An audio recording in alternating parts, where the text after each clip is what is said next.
அனைவருக்கும் வணக்கம். இந்த பதிவில் மே மாதம் வளர்பிறை பஞ்சமி தினத்தன்று அரசாங்க வேலை கிடைப்பதற்காகவும் சம்பள உயர்வு கிடைப்பதற்காகவும் வராகி அன்னை வழிபாடு செய்பவர்கள் இந்த தீபம் ஏற்றி வைத்து வழிபாடு செய்து பாருங்கள்.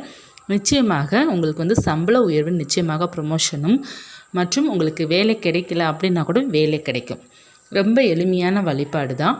ஏன்னா நமக்கு ஞாயிற்றுக்கிழமை அன்று நமக்கு வளர்பிறை பஞ்சமி தினம் வருது. மே மாதம் 12ஆம் தேதியும் சித்திரை மாதம் 29ஆம் தேதியும் நமக்கு ஞாயிற்றுக்கிழமை அன்று வருகின்றது. காலை 6 மணிலிருந்து 7 மணிக்குள்ளே இந்த தீபம் ஏற்றி வைத்து வழிபாடு செய்யலாம். அல்லது மாலை இரவு 8 to 9 அல்லது மாலை 6 மணிலேருந்து இரவு 9 மணிக்குள்ளே இந்த தீபம் ஏற்றி வைத்து வழிபாடு செய்யுங்க.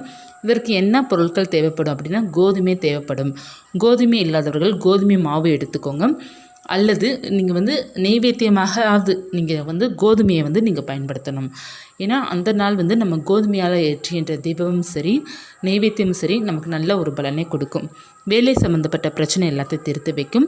இப்போ கோதுமை தீபம் எப்படி ஏற்ற வேண்டும் அப்படின்னா, நமக்கு கடையில் வாங்கிக்கோங்க. கோதுமையை கொஞ்சம் வாங்கி ஒரு தாம்பாளத்தட்டில் பரப்பிட்டு அதற்கு மேலே 5 அகல் விளக்கு அல்லது 1 அகல் விளக்கு நீங்கள் தீபம் ஏற்றி வைத்து வழிபாடு செய்யலாம். அல்லது உங்கள்கிட்ட கோதுமை மாவு இருக்குது அப்படின்னா, மாவிளக்கு தீபம் போல் நீங்கள் கோதுமை மாவு மாவிளக்கு போல் ரெடி பண்ணிவிட்டு அதில் நீங்கள் நெய்யோ அல்லது நல்லெண்ணெய் ஊற்றி தீபம் ஏற்றி வைத்து வழிபாடு செய்யலாம். கோதுமையால் நீங்கள் உணவு தயார்படுத்தி நீங்கள் நெய்வேத்தியமாக வைக்கலாம்.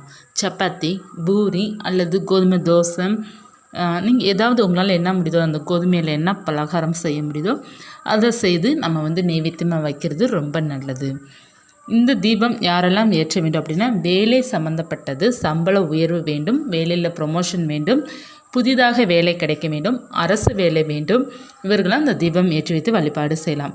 ஏற்கனவே நான் அரசாங்க வேலை கிடைப்பதற்காக, அதாவது வேலை கிடைப்பதற்காக எந்த எல்லை தீபம் ஏற்றி வைக்கணும் அப்படிங்கிறதையும் நான் பதிவு கொடுத்துருக்குறேன். அதையும் நான் என் ஸ்க்ரீனில் கொடுக்குறேன்.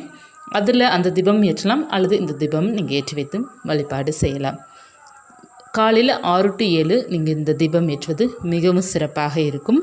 ரொம்ப நல்லதும் கூட. ஏன்னா சூரியனோட அருளும் நமக்கு கிடைக்கும். ரொம்ப எளிமையான வழிபாடு தான். நீங்கள் செய்து பாருங்கள், நல்ல பலனை கொடுக்கும். நம்ம எப்போதுமே சுவாமிக்கு சொல்ல வேண்டிய மந்திரங்கள் நாமங்கள், காயத்ரி மந்திரம், மூல மந்திரம் மற்றும் போற்றிகள், இதெல்லாம் சொல்லி வழிபாடு செய்யலாம். எதுவுமே தெரியவில்லையா, நம்ம வராகினுடைய வராகி அப்படிங்கிற நாமத்தை மட்டும் சொன்னாலே போதும். அவங்களுடைய அருள் பரிபூர்ணமாக கிடைக்கும். தேங்காய் தீபம் ஏற்றி வைத்தும் நீங்கள் தாராளமாக வழிபாடு செய்யலாம். வளர்பிறை பஞ்சமி தினத்தன்று நீங்கள் அதை குழப்பிக்க தேவையில்லை. நீங்கள் கோதுமை தீபம் ஏற்றி வைத்தாலும் தேங்காய் தீபம் ஏற்றலாமான்னு தாராளமாக ஏற்றி வைத்து வழிபாடு செய்யலாம். நம்ம எத்தனை தீபம் வேணாலும் நம்ம ஏற்றலாங்க. நமக்கு எவ்வளோ தீபங்கள் ஏற்றுமோ அவ்வளோ நல்லது. நமக்கு வீட்டில் அதிக தீபம் ஏற்றினாலும் நல்லது. நமக்கு பராமரிக்க முடியாது, அதற்காக தான் நம்ம 1, 3, 5 இந்த மாதிரி எண்ணிக்கையில் நம்ம தீபம் ஏற்ற சொல்கிறோம். வீட்டில் அதிகமாக தீபம் ஒளி வெளிச்சம் கிடைக்க ரொம்ப சிறப்பு, ரொம்ப நல்லது. நமக்கு எல்லா வித சகல நன்மையும் நமக்கு கிடைக்கும். விரதம் இருப்பவர்கள் ஞாயிற்றுக்கிழமை காலையில் எழுந்து குளிச்சுட்டு விரதம் இருக்க ஆரம்பிச்சுட்டு மாலை நேரம் பூஜை செய்து முடித்த பிறகு விரதத்தை நீங்கள் முடித்து கொள்ளலாம். வராகிமனுடைய படமும் சிலை இல்லை அப்படின்னா நீங்கள் விளக்கு மட்டும் ஏற்றி வைத்தும் வழிபாடு செய்து கொள்ளலாம். உங்களால் முடிந்த நெய்வேத்தியம், பானகம், சர்க்கரை வள்ளிக்கிழங்கு அல்லது பால் பாயசம், ஏதாவது இனிப்பு வகையானது வைக்கிறதும் ரொம்ப நல்லது. உங்களால் என்ன முடியுதோ அதை சிறப்பாக வைத்து உங்களால் முடிந்த அளவுக்கு வழிபாடு செய்து பாருங்கள். அம்பாளுடைய அனுகிரகம் பரிபூர்ணமாக உங்களுக்கும் உங்களுடைய இல்லத்திற்கும் நிச்சயமாக கிடைக்கும். இந்த பதிவு உபயோகமாக இருந்துச்சுன்னா லைக் பண்ணுங்கள். இது போன்ற ஆன்மீக தகவல் தெரிந்து கொள்ள சேனல் சப்ஸ்கிரைப் பண்ணி வச்சுக்கோங்க. மீண்டும் ஒரு தகவலுடன் உங்களை சந்திக்கிறேன். நன்றி.